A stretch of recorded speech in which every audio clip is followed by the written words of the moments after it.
नमस्कार, मैं शुभम सिंह। आज के वीडियो में देखेंगे क्लास 10th के साइंस का फर्स्ट चैप्टर, जिसका नाम है रासायनिक अभिक्रिया एवं समीकरण। ठीक है, तो इस चैप्टर में हम लोग पढ़ेंगे रासायनिक अभिक्रिया किसे कहते हैं, रासायनिक अभिक्रिया की पहचान कैसे होती है, अभिकारक, उत्पाद, द्रव्यमान संरक्षण के नियम, कंकाली समीकरण किसे कहते हैं और हीट एंड ट्रायल विधि क्या है। इतना कुछ पढ़ लेने के बाद हम लोग पढ़ेंगे रासायनिक अभिक्रिया के प्रकार, जिसमें देखेंगे संयोजन अभिक्रिया, वियोजन अभिक्रिया, ऊष्माक्षेपी अभिक्रिया और ऊष्माशोषी अभिक्रिया। फिर हम लोग पढ़ेंगे विस्थापन अभिक्रिया किसे कहते हैं, द्विविस्थापन अभिक्रिया किसे कहते हैं। फिर पढ़ेंगे हम लोग रेडॉक्स अभिक्रिया के बारे में। फिर देखना है हम लोग को कि संक्षारण क्या होता है, संक्षारण से सुरक्षा कैसे करें, और इसी के अंदर पढ़ेंगे यशद लेपन। और आखिरी टॉपिक रहेगा इस चैप्टर का विकृत गंधिता किसे कहते हैं और विकृत गंधिता से बचने के लिए उपाय को जानेंगे। ठीक है, तो चलिए शुरू करते हैं। तो सबसे पहले हम लोग पढ़ेंगे रासायनिक अभिक्रिया किसे कहते हैं।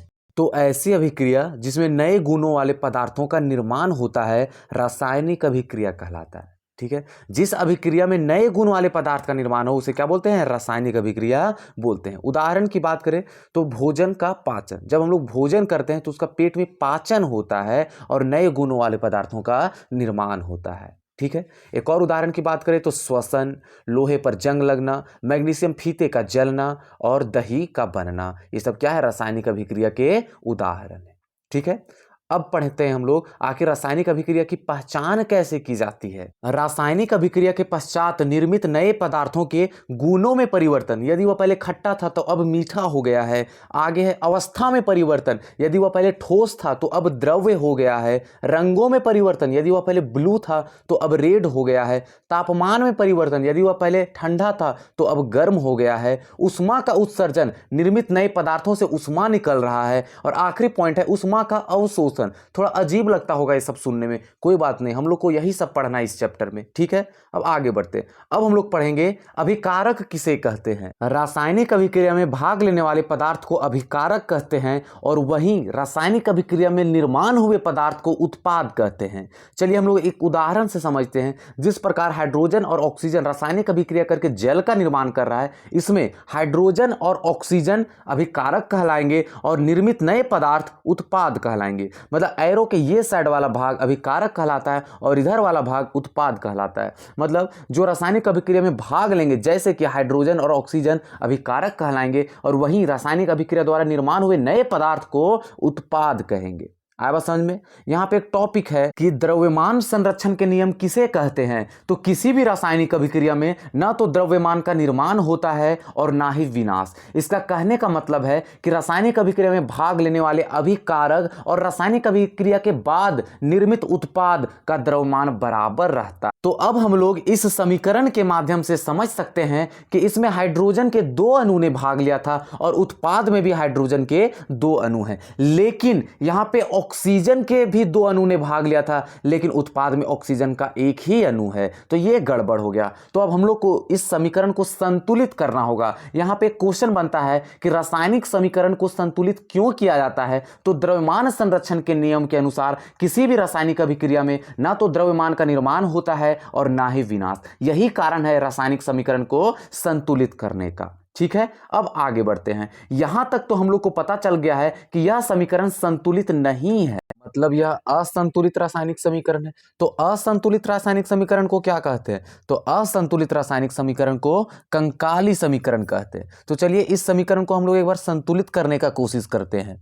अभिकारक और उत्पाद दोनों में हाइड्रोजन के 2-2 अणु हैं, चलो ठीक है। लेकिन ऑक्सीजन की बात करें तो अभिकारक में ऑक्सीजन के 2 अणु हैं, लेकिन उत्पाद में ऑक्सीजन का एक ही अणु है। तो अब हमको इसको संतुलित करना होगा। तो बताइए कि हम इसमें कितना गुना करें कि ये 2 हो जाए। तो कितना गुना करते हैं, चलो 2 से गुना करते हैं। जब 2 से गुना करेंगे H2O को तो ऑक्सीजन 2 हो जाएगा। चलो ऑक्सीजन तो संतुलित हो गया। अब इधर भी ऑक्सीजन 2 और इधर भी ऑक्सीजन 2। लेकिन गड़बड़ यहाँ ये हो गया कि H2 में, जब H2 में हम लोग 2 गुना किए तो H4 हो गया और H4 इधर है नहीं है, इधर H2 है। तो एक काम करते हैं हम लोग, अब हम लोग इधर भी 2 गुना कर देते हैं। तो इधर भी H4 हो गया, उधर भी H4 हो गया, इधर भी O2 हो गया और इधर भी O2 हो गया। अब ये रासायनिक समीकरण संतुलित हो गया। एक बार फिर से इसको कर लेते हैं। अब हमको क्या करना पड़ेगा, इसमें सबसे पहले इधर 2 गुना करना पड़ेगा और इधर हाइड्रोजन में भी 2 गुना करना पड़ेगा। अब इधर हाइड्रोजन के 4 अणु, इधर भी हाइड्रोजन के 4 अणु, इधर ऑक्सीजन के 2 अणु और यहां भी ऑक्सीजन के 2 अणु। अब ये रासायनिक समीकरण संतुलित है। एक और रासायनिक समीकरण है जिसे आप लोग संतुलित करके दिखाओगे। यहाँ पे एक टॉपिक आता है कि हीट एंड ट्रायल विधि किसे कहते हैं। तो रासायनिक समीकरण को संतुलित करने की विधि को हीट एंड ट्रायल विधि कहते हैं। ये जो हम लोग रासायनिक समीकरण को संतुलित कर रहे हैं, इस विधि को क्या कहा जाता है? हीट एंड ट्रायल विधि कहा जाता है। ठीक है, अब आगे बढ़ते हैं। अब अगला टॉपिक है रासायनिक अभिक्रिया के प्रकार। तो अब हम लोग इसमें 7 प्रकार के रासायनिक अभिक्रिया के बारे में जानेंगे, जो है संयोजन अभिक्रिया, वियोजन अभिक्रिया, ऊष्माक्षेपी, ऊष्माशोषी, विस्थापन अभिक्रिया, द्विविस्थापन अभिक्रिया और रेडॉक्स अभिक्रिया। तो चलिए एक एक करके जानते हैं। तो सबसे पहले हम लोग पढ़ेंगे कि संयोजन अभिक्रिया किसे कहते हैं। वैसी अभिक्रिया जिसमें 2 या 2 से अधिक अभिकारक मिलकर एकल उत्पाद का निर्माण करते हैं, संयोजन अभिक्रिया कहलाता है। मतलब जब 2 या 2 से अधिक अभिकारक मिलकर एक उत्पाद का निर्माण करें तो उसे संयोजन अभिक्रिया कहेंगे। उदाहरण की बात करें तो कार्बन और ऑक्सीजन मिलकर कार्बन डाइऑक्साइड का निर्माण कर रहे हैं, वैसे ही हाइड्रोजन और ऑक्सीजन मिलकर जल का निर्माण कर रहे हैं। ये हो गया संयोजन अभिक्रिया। मतलब वैसी अभिक्रिया जिसमें 2 या 2 से अधिक अभिकारक मिलकर एकल उत्पाद का निर्माण करते हैं, संयोजन अभिक्रिया कहलाते हैं। अगला टॉपिक है वियोजन अभिक्रिया किसे कहते हैं। वैसी अभिक्रिया जिसमें एकल अभिकारक टूटकर 2 या 2 से अधिक उत्पाद का निर्माण करते हैं, वियोजन अभिक्रिया कहलाते हैं। मतलब एक अभिकारक टूटकर 2 या 2 से अधिक उत्पाद का निर्माण करेगा, वियोजन अभिक्रिया कहलाएगा। उदाहरण की बात करें तो जल विद्युत धारा की उपस्थिति में हाइड्रोजन और ऑक्सीजन अलग अलग हो जाते हैं। दूसरे उदाहरण की बात करें तो कैल्शियम कार्बोनेट को गर्म करने पर कैल्शियम ऑक्साइड और कार्बन डाइऑक्साइड अलग अलग हो जाते हैं। यहां ध्यान देने वाली बात यह है कि कैल्शियम कार्बोनेट को चूना पत्थर कहा जाता है और वही कैल्शियम ऑक्साइड को बिना बुझा हुआ चूना कहा जाता है। एक और अभिक्रिया की बात करें तो सिल्वर क्लोराइड को सूर्य के प्रकाश की उपस्थिति में रखने पर सिल्वर और क्लोरीन अलग अलग हो जाते हैं। वैसे ही सिल्वर ब्रोमाइड को सूर्य के प्रकाश की उपस्थिति में रखने पर सिल्वर और ब्रोमीन अलग अलग हो जाते हैं। ये जो अभिक्रिया है, इस अभिक्रिया का उपयोग श्वेत श्याम फोटोग्राफी में किया जाता है। क्वेश्चन आता है कि कौन से यौगिक का प्रयोग श्वेत श्याम फोटोग्राफी में किया जाता है? तो सिल्वर ब्रोमाइड का उपयोग श्वेत श्याम फोटोग्राफी में किया जाता है। ठीक है, यहां तक आया समझ में। वियोजन अभिक्रिया में एक अभिकारक टूटकर 2 या 2 से अधिक उत्पाद का निर्माण करते हैं, और वही संयोजन अभिक्रिया की बात करें तो 2 या 2 से अधिक अभिकारक मिलकर एकल उत्पाद का निर्माण करते हैं। ये दोनों एक दूसरे के विपरीत हैं। आगे बढ़ते हैं। अब हम लोग पढ़ेंगे कि ऊष्माक्षेपी अभिक्रिया किसे कहते हैं। जिस अभिक्रिया में उत्पाद के निर्माण के साथ साथ ऊष्मा का उत्सर्जन होता है, उसे ऊष्माक्षेपी अभिक्रिया कहते हैं। उदाहरण की बात करें तो ग्लूकोज ऑक्सीजन के साथ अभिक्रिया करके कार्बन डाइऑक्साइड और जल बनाता है और साथ में ऊष्मा का भी उत्सर्जन करता है। तो जिस अभिक्रिया में ऊष्मा का उत्सर्जन हो उसे ऊष्माक्षेपी अभिक्रिया कहते हैं। इससे एक और क्वेश्चन पूछा जाता है कि श्वसन कौन सी अभिक्रिया है? तो श्वसन ऊष्माक्षेपी अभिक्रिया है। यह जो समीकरण है वह तो श्वसन का ही तो समीकरण है, जिसमें ग्लूकोज ऑक्सीजन के साथ अभिक्रिया करके कार्बन डाइऑक्साइड, जल और ऊष्मा का निर्माण कर रही है। तो जिस अभिक्रिया में ऊष्मा का निर्माण हो उसे ऊष्माक्षेपी अभिक्रिया कहते हैं, और श्वसन एक ऊष्माक्षेपी अभिक्रिया है। आगे बढ़ते हैं। अब हम लोग पढ़ेंगे कि ऊष्माशोषी अभिक्रिया किसे कहते हैं। जिस अभिक्रिया में अभिकारक को तोड़ने के लिए ऊर्जा की आवश्यकता होती है उसे ऊष्माशोषी अभिक्रिया कहते हैं। उदाहरण की बात करें तो जल को तोड़ने के लिए विद्युत धारा की आवश्यकता होती है, उसके बाद हाइड्रोजन और ऑक्सीजन अलग होते हैं। एक और उदाहरण की बात करें तो फेरस सल्फेट को तोड़ने के लिए ऊष्मा की आवश्यकता होती है, उसके बाद जाकर फेरिक ऑक्साइड और सल्फर डाइऑक्साइड और सल्फर ट्राइऑक्साइड बनते हैं। ठीक है, यहां याद रखने वाली बात यह है कि फेरस सल्फेट का रंग हरा होता है और फेरिक ऑक्साइड का रंग भूरा लाल होता है। ठीक है, मतलब अभी तक हम लोग को यह समझ में आया कि जिस अभिक्रिया में ऊष्मा का उत्सर्जन होता है उसे ऊष्माक्षेपी अभिक्रिया करते हैं, और जिस अभिक्रिया में ऊष्मा का अवशोषण होता है उसे ऊष्माशोषी अभिक्रिया कहते हैं। अब हम लोग को पढ़ना है कि विस्थापन अभिक्रिया किसे कहते हैं। जिस अभिक्रिया में अधिक क्रियाशील तत्व कम क्रियाशील तत्व को उसके यौगिक से विस्थापित करती है उसे विस्थापन अभिक्रिया कहते हैं। एक बार फिर से देखते हैं कि जिस अभिक्रिया में अधिक क्रियाशील तत्व कम क्रियाशील तत्व को उसके यौगिक से विस्थापित करती है उसे विस्थापन अभिक्रिया कहते हैं। उदाहरण की बात करें तो जिंक कॉपर सल्फेट के साथ अभिक्रिया करके जिंक सल्फेट और कॉपर का निर्माण करता है। मतलब ये जो जिंक है वह अधिक क्रियाशील तत्व है जो कि कॉपर सल्फेट के साथ अभिक्रिया करके कॉपर को उसके स्थान से विस्थापित कर देता है और जिंक सल्फेट का निर्माण करता है।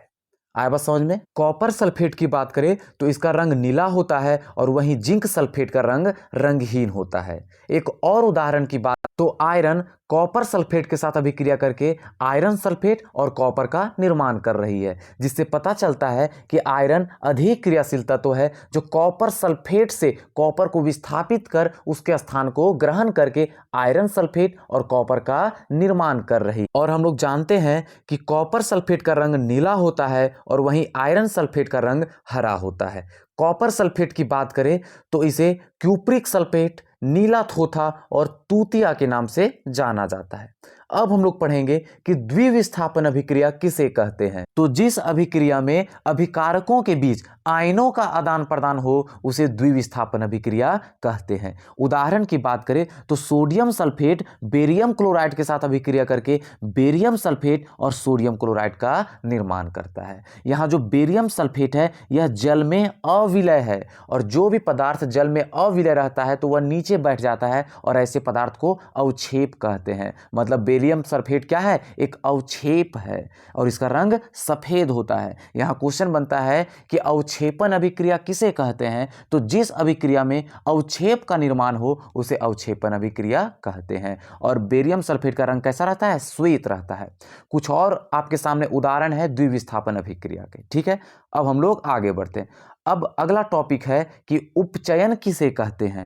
किसी पदार्थ में ऑक्सीजन की वृद्धि या हाइड्रोजन की कमी होना उपचयन कहलाता है। मतलब जब किसी पदार्थ में ऑक्सीजन की वृद्धि हो जाए या फिर हाइड्रोजन की कमी हो जाए तो उसे उपचयन कहेंगे। उदाहरण की बात करें तो कॉपर ऑक्सीजन के साथ अभिक्रिया करके कॉपर ऑक्साइड का निर्माण करता है और इसमें हम लोग देख पाते हैं कि कॉपर में पहले एक भी ऑक्सीजन नहीं था, लेकिन अभिक्रिया के बाद एक ऑक्सीजन जुट जाता है, जिससे पता चलता है कि कॉपर का उपचयन हुआ है। एक और उदाहरण की बात तो कॉपर ऑक्साइड हाइड्रोजन के साथ अभिक्रिया करके कॉपर और जल का निर्माण करती है और इस अभिक्रिया में हम लोग देख पाते हैं कि हाइड्रोजन में पहले एक भी ऑक्सीजन नहीं थे, लेकिन अभिक्रिया के बाद इसमें एक ऑक्सीजन जुट जाता है। मतलब यहाँ पे हाइड्रोजन का ऑक्सीकरण बोले तो उपचयन हुआ है। ठीक है, अब हम लोग जानेंगे कि अपचयन किसे कहते हैं। किसी पदार्थ में ऑक्सीजन की कमी या हाइड्रोजन की वृद्धि होना अपचयन कहलाता है। मतलब जब किसी पदार्थ में ऑक्सीजन की वृद्धि हो जाए तो उसे उपचयन कहेंगे और ऑक्सीजन की कमी हो जाए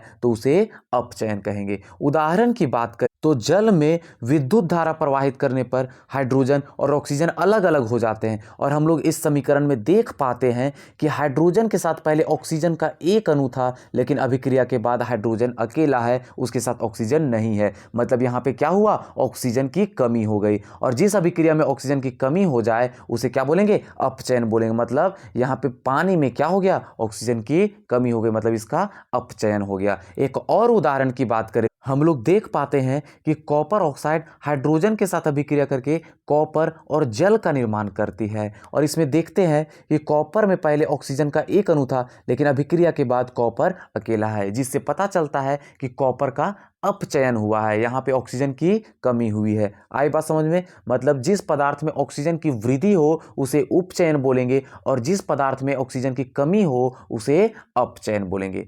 अब बढ़ते हैं आगे। अब हम जानेंगे कि रेडॉक्स अभिक्रिया किसे कहते। तो जिस अभिक्रिया में उपचयन और अपचयन दोनों होते हैं उसे रेडॉक्स अभिक्रिया कहते हैं। उदाहरण की बात करें तो कॉपर ऑक्साइड हाइड्रोजन के साथ अभिक्रिया करके कॉपर और जल का निर्माण करती है और इसमें हम लोग देखें तो कॉपर ऑक्साइड अभिक्रिया के बाद कॉपर बनती है। मतलब इसमें ऑक्सीजन की कमी होती है। ऑक्सीजन की कमी होना मतलब अपचयन। हाइड्रोजन की बात करें तो हाइड्रोजन अभिक्रिया के बाद जल बन जाती है। मतलब इसमें ऑक्सीजन की वृद्धि हो जाती है। ऑक्सीजन की वृद्धि होना मतलब उपचयन। आपके सामने कुछ और समीकरण रख दिए गए हैं ताकि आप इस अभिक्रिया को अच्छे से समझ सको। अब आगे बढ़ते। अब हम लोग पढ़ेंगे संक्षारण किसे कहते हैं। धातुएं अपने आसपास अम्ल, आर्द्रता या वायु के संपर्क में आने से संक्षारित हो जाती है। मतलब जब धातु अपने आसपास के अम्ल, आर्द्रता या वायु के संपर्क में आने पर अपने ऊपर परत का निर्माण कर लेती है तो उसे संक्षारण कहते हैं। उदाहरण की बात करें तो सिल्वर, जिसे चांदी कहा जाता है, यह वायु की उपस्थिति में सल्फर के साथ अभिक्रिया करके सिल्वर सल्फाइड बना लेता है, जिसका रंग काला होता है। अगले उदाहरण की बात करें तो कॉपर आर्द्र कार्बन डाइऑक्साइड के साथ अभिक्रिया करके कॉपर कार्बोनेट बना लेता है, जिसका रंग हरा होता है। और वही लोहा की बात करें तो यह आर्द्र वायु के साथ अभिक्रिया करके अपने ऊपर परत बना लेती है, जिसका रंग भूरा होता है। मतलब चांदी के ऊपर जंग लगने के बाद इसका रंग काला हो जाता है। और वहीं कॉपर की बात करें, जिसे तांबा कहते हैं, उसके ऊपर जंग लगने के बाद इसका रंग हरा हो जाता है। आप सभी ने इस स्टैचू को तो पहले जरूर देखा होगा। इस स्टैचू की बात करें तो इसका ओरिजिनल रंग हरा नहीं था, यह कॉपर का बना हुआ है और इसका रंग पहले पीला था, लेकिन जंग लगने के कारण इसका रंग धीरे धीरे हरा होते जा रहा है। ठीक है। लोहे की बात करें तो लोहे के ऊपर जंग लगने के बाद इसका रंग भूरा होता है।